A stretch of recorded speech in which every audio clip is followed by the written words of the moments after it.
जी, तो ये तो रहा मार्केट का हाल। बहुत शुक्रिया यतिन तमाम मार्केट अपडेट के लिए। मार्केट अपडेट के बाद अब बात फाइनेंशियल और बैंकिंग में वेल्थ क्रिएशन की, जिसमें बड़े मौके हैं। आवाज के मैनेजिंग एडिटर अनुज सिंघल से बातचीत में ये बात कहा हेलियोस कैपिटल के समीर अरोड़ा ने। उनके मुताबिक फाइनेंशियल सेक्टर अगले 3 साल अच्छी ग्रोथ दिखाएगा।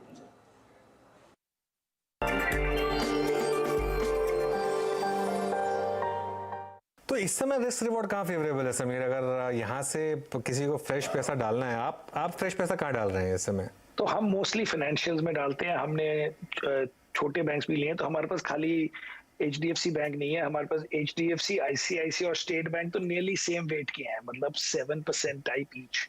और फिर हमने 2-2.5-3% के लिए हुए हैं इंडसइंड बैंक, और मोर रिसेंटली अबाउट 1-1.5 महीने पहले IDFC फर्स्ट बैंक।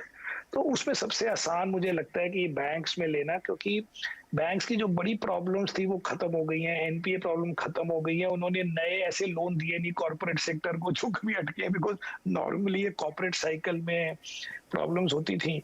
और consumer is doing well, everybody agrees.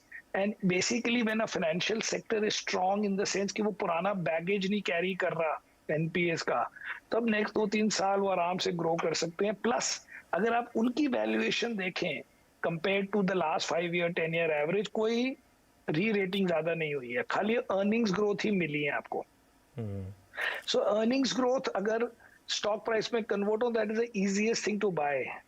आपको हेजिटेशन उसमें होती है कि जी अर्निंग्स तो ग्रो ही है, लेकिन वैल्यूएशन भी बढ़ के 20-25-30% बढ़ गई है फ्रॉम व्हाट दे वर से 2 साल 3 साल 4 साल अगो।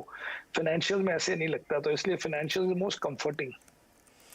चलिए, अब समझ में आ रहा है मुझे कि IDFC फर्स्ट बैंक में पिछले कुछ दिनों में इतनी थोड़ी सी तेजी क्यों आ रही है।